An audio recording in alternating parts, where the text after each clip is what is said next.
धाकड़ खबर, बेखौफ सुबह, बेबाक अंदाज। धाकड़ खबर के न्यूज रूम से मैं आपके साथ हूं अकरम रईस खान। आज है 20 मार्च, कल था 19 मार्च। 19 मार्च शुक्रवार के दिन था, जुमे के दिन था। और आप लोग जानते हैं शुक्रवार को यानी कि जुमे के दिन धाकड़ खबर का ऑफिस बंद रहता है, वो काम नहीं करता है। वरना ये खबर हम 19 मार्च को ही आपके सामने रखते, आज नहीं रखते। 19 मार्च याद होगा ना आपको, 2017 में उत्तर प्रदेश के सीएम आदित्यनाथ योगी ने शपथ ली थी। तो उनको सरकार चलाते हुए 4 साल का कार्यकाल पूरा हो चुका है, तो जश्न मनाया गया है। तो जश्न मनाने के दौरान कैसी कैसी चीज़ें अच्छी बुरी सामने आई हैं, वो हमें कल ही आपके सामने रख देनी चाहिए थी, लेकिन नहीं रख पाए। आज रखने जा रहे हैं। 4 हिस्सों में पूरी खबर आपके सामने रखने की कोशिश करूंगा और बताऊंगा कि जब सच्चाई सामने आती है और भोंपू मीडिया के दलाल चाटुकार दंगाई पत्रकार नंगे हो जाते हैं, तो कैसे अपना मुंह छुपा के भाग जाते हैं। पर मुझे लगता है मैं खबरों के हिस्से की शुरुआत करें उस 2017 में आपको लेके चलना चाहता हूं। 11 मार्च 2017 को चुनावी नतीजा है। भारतीय जनता पार्टी को प्रचंड बहुमत मिला, 312 विधायकों के साथ उसको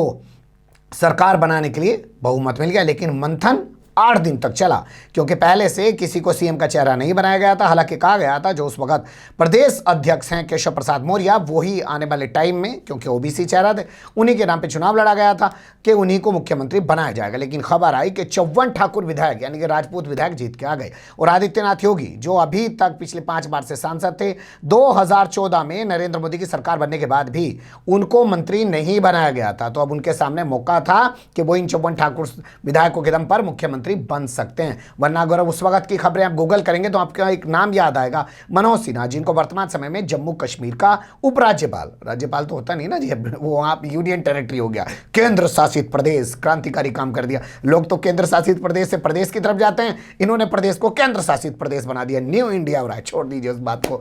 तो वो मनोज सिन्हा मुख्यमंत्री बन सकते हैं, ये खबरें आपको मिलेगी। वो कभी ठाकुर द्वारा मंदिर जा रहे थे, कभी यहां जा रहे थे, लेकिन अचानक खबर उभरी कि एक हेलीकॉप्टर उड़ा, आदित्यनाथ योगी दिल्ली पहुंचे और ऐलान हो गया कि आदित्यनाथ योगी अगले मुख्यमंत्री होंगे। 8 दिन 312 विधायकों का प्रचंड बहुमत मिलने के बाद भी, क्योंकि उस वक्त जो राजपूत लॉबी थी या ठाकुर लॉबी थी, उन्हें लगता था राजनाथ सिंह जो उनके नेता हुआ करते हैं वो चले गए हैं केंद्र में, अब उनका ठाकुरों का कोई नेता नहीं रहा है। अब ठाकुरों को कोई नेता चाहिए, और नेता भी ऐसा चाहिए कि थोड़ा जो उनके मिजाज की बात कर सके।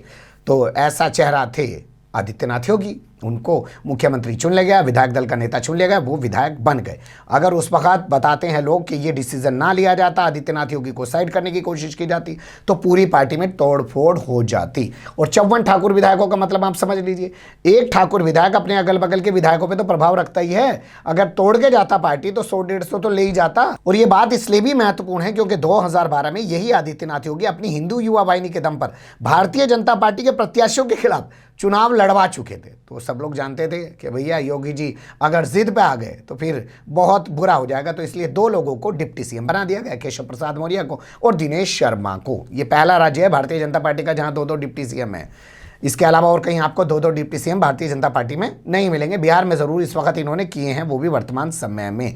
ये राज्य इसलिए भी महत्वपूर्ण है, आपको इस पर भी ध्यान देना चाहिए कि यहीं से प्रधानमंत्री आते हैं और यहीं से तमाम लोग आते हैं। अगर 2017 में इसी राज्य में भारतीय जनता पार्टी टूट जाती तो क्या होता।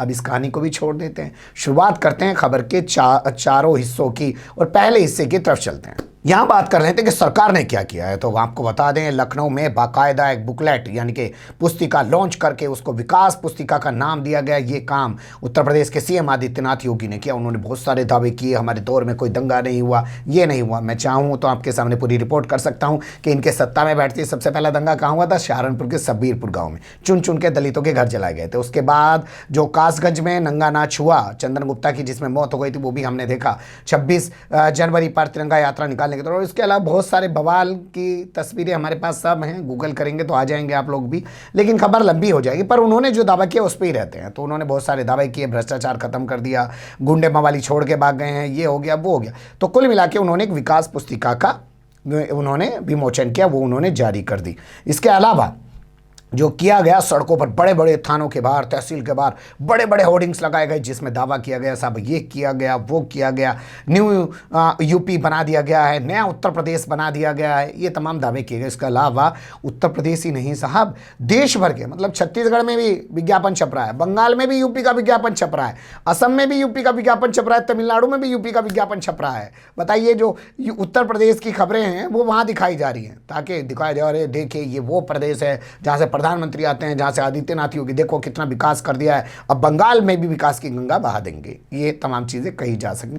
तो ये सब किया गया। इसके अलावा जो भोंपू मीडिया है उसके दलाल चाटुकार दंगाई पत्रकार वो भी सर्वे लेके आ गए। उन्होंने कहा भैया हमने सर्वे किया, इतने हजार लोगों से पूछा कि बताओ भाई कि अगर अभी चुनाव हुए तो क्या होगा, यानी कि खूब ढोल पीटा। लेकिन जब सोशल मीडिया पे गए तो वहां इनकी उतर गई। लेकिन मैं आपके सामने सोशल मीडिया वाली कहानी रखूं, वो आगे खबर के दूसरे हिस्से में आपको रखूंगा, उससे पहले आप ये जान लीजिए कि एबीपी न्यूज़ और सी वोटर ने जो सर्वे किया और उसमें उसने क्या दावा किया कि वर्तमान समय में कितना वोट मिल रहा है और कितना वोट नहीं मिल रहा है इस सरकार को। तो इसके सर्वे में दावा किया गया कि 41% वोट अगर अभी चुनाव हुए, सबसे ज़्यादा 41% वोट, समाजवादी पार्टी को 24% वोट और बसपा को 21% वोट, कांग्रेस को महज 7% वोट, कांग्रेस के हिस्से में तो खैर कुछ आता भी नहीं है।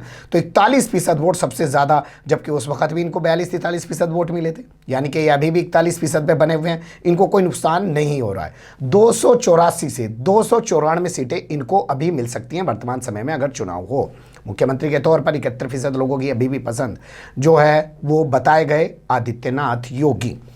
बता दें उस वक्त इनको 312 सीटें आई थी, अब 294 तक दी जा रही हैं, तो इनको ज़्यादा नुकसान नहीं दिखाया जा रहा है। इसके अलावा समाजवादी पार्टी को 54 से 64 सीटें देने की बात कही गई। इसके अलावा बसपा यानी कि बहुजन समाज पार्टी की जो बात कही गई वो 33 से 34 सीटें, और कांग्रेस को कहा गया कि 5 से 7 सीटों पर सिमट के रह जाएगी, और अन्य जो हैं उनके हिस्से में भी 10 सीटें दी गई है। कुल मिला के गुणा भाग कैसे एबीपी न्यूज़ के एंकर इसको बता रहे हैं, उनकी ज़बानी आप सुन सकते हैं। तो पहले हम वोट परसेंटेज आपको दिखाते हैं, किसे कितने वोट मिल सकते हैं। बीजेपी गठबंधन को 41%, एसपी को 24%, बीएसपी को 21%, कांग्रेस को 6%, अन्य के खाते में 8%। 41% के साथ बीजेपी ने लीड बरकरार रखी है।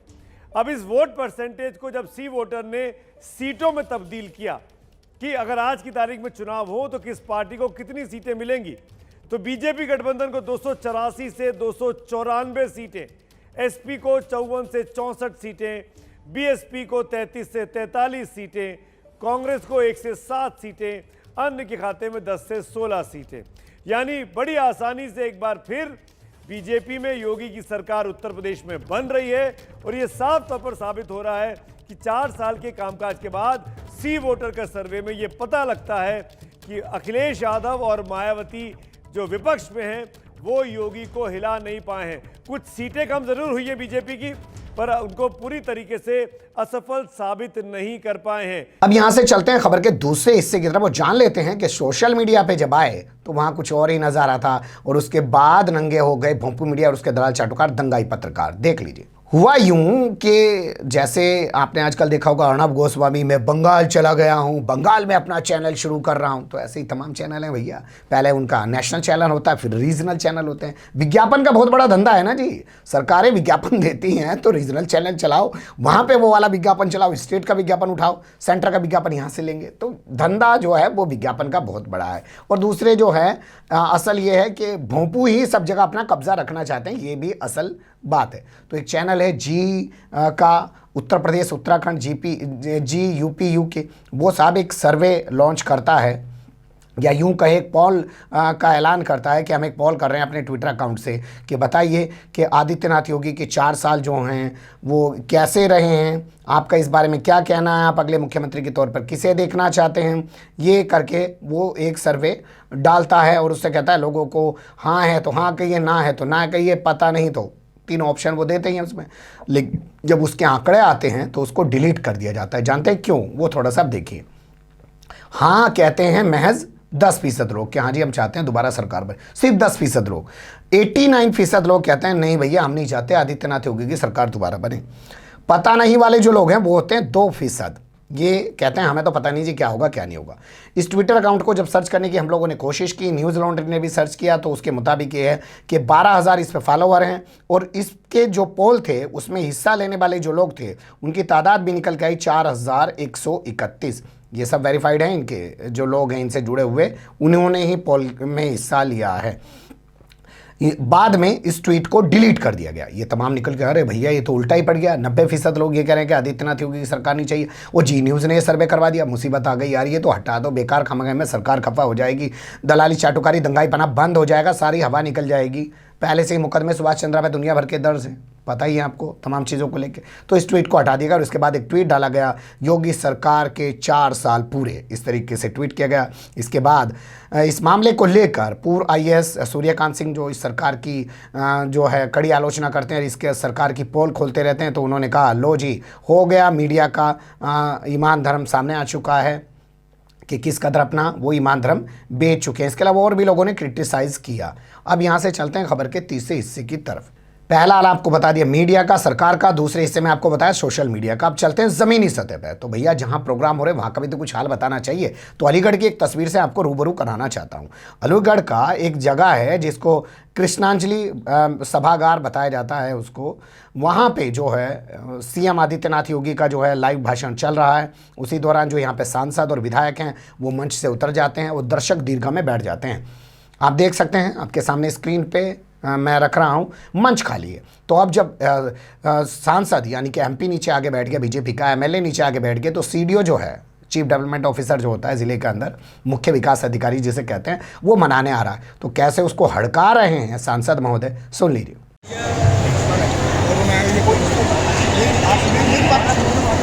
आप मेरी बात प्रभारी मंत्री जी से बुलाओ। अरे ये देंगे, प्रभारी मंत्री देगा, सांसद विधायक कोई नहीं देगा।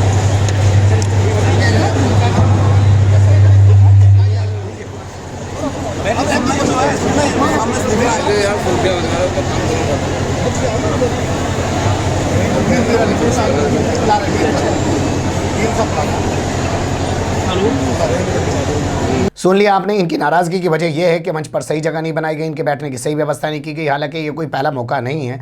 ये सांसद महोदय इससे पहले पुलिस वालों को और यहाँ के विधायक जो है पुलिस वालों को थाने में घुस के मारते पीटते तक नजर आ चुके हैं। तो कोई पहली बात नहीं थी भाई। भारतीय जनता पार्टी के लोग जो हैं मंच पर नहीं बैठने दिए जा रहे, दर्शक दीर्घा में बैठने को विवश हो रहे हैं, तो हंगामा तो होना चाहिए।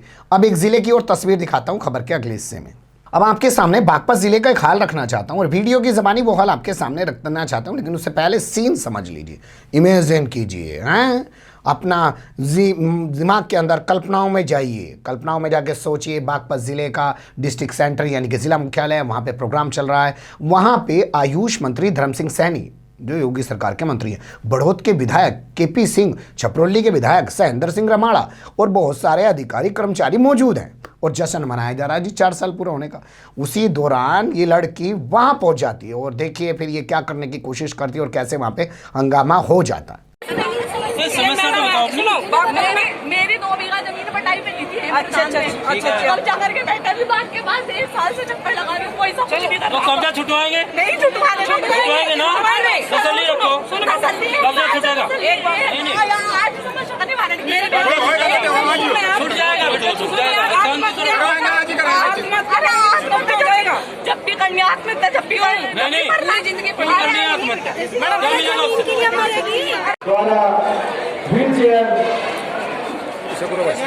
पीछे करो रूल है तो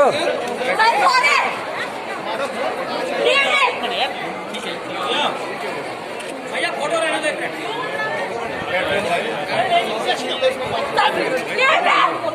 बंद कर नहीं सर, अरे बंद कर।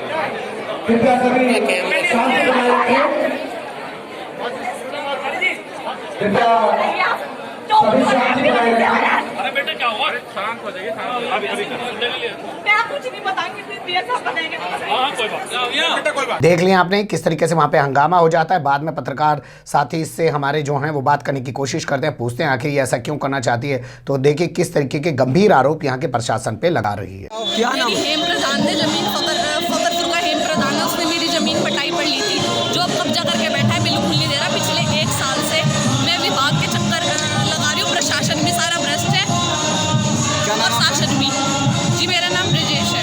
रहने वाली हो? मैं खेकड़ा की चलो सेंट आज का क्या आपने यहाँ पर? आज का क्या आपने यहाँ पर? आज मैं आत्महत्या करके रहूंगी सर। विभाग को जवाब देना पड़ेगा क्योंकि डीएम और एसडीएम और एडीएम सबके सब भ्रष्ट। एक बात बताइए, वो उस व्यक्ति की तो ये लोग सुन लेते हैं, उसके फर्जी स्टे ऑर्डर को तो ये असली मान रहे हैं। कब से शिकायत कर रहे हो आप? पिछले 1 साल से सर मेरे पास सारी पर्चियाँ हैं, तहसील दिवस की पर्चियाँ हैं। जिस दिन एडीएम साहब पहले दिन आए ना, उस दिन से ही मैं इनके पास चक्कर लगा रही हूँ, कोई कार्रवाई नहीं कर रहे हैं लोग। घर में कौन कौन सदस्य हैं आपके? घर में मैं और मेरी माता जी। सुन लिया आपने, वो कह रही है 1 साल से भटक रही है, उसकी ज़मीन पे कब्जा किया जा चुका है, ये लोग सुन नहीं रहे हैं। तो कुल मिला के इस लड़की ने प्रोग्राम में पहुंचकर जो दावे कर रही है सरकार या उनका जो प्रशासन दावे कर रहा है सब कुछ ठीक करने का, उसकी कलई खोल के रख दी है। अखबार की खबरों के मुताबिक बताया जा रहा है कि जब ये हंगामा हो रहा था उस वक्त यहाँ से मंत्री और विधायक पिछले दरवाजे से निकल के चले गए। उन्होंने कहा कौन मुसीबत में पड़े, हमें ही कुछ कह दे, पता चला 4 गाली हमें ही पटका दे। कहाँ जिंदगी भर घूमते रहेंगे कि भाजपा के मंत्री को गालियाँ दे दी या भाजपा के मंत्री को भला बुरा कह दिया या हम क्या इसे आश्वासन दे दें। पता चला ज़मीन घेरने वाला जो है कहीं ना कहीं से किसी और रूप में जो है हमारे किसी लोगों से जुड़ा हुआ है। तो पता चले अगर इसके हक में बयान दे देंगे तो एक मुसीबत उसकी तरफ से खड़ी हो जाएगी। तो भैया बेहतर है यहाँ से पिछले दरवाजे से निकल लिया जाए। ये कुल मिला के एक छोटा सा आप इसे कहते हैं रिपोर्टाज था जो मैंने आपके सामने रखने की कोशिश की। बने रहिएगा धाकड़ खबर के साथ। अच्छा बुरा जो भी लगाओ अपनी राय ज़रूर दीजिएगा। फिलहाल कमेंट्स के रूप में आप लोग अपनी राय दे सकते हैं, खबर को लाइक कर सकते हैं, चैनल को सब्सक्राइब कर सकते हैं और ज़्यादा से ज़्यादा हमारी खबरों को शेयर कर सकते हैं। फिर ऐसे ही किसी सुलगते हुए या उलझते मुद्दे लेकर मैं आपके सामने हूँगा हाजिर। फिलहाल अभी मुझे नहीं इजाज़त।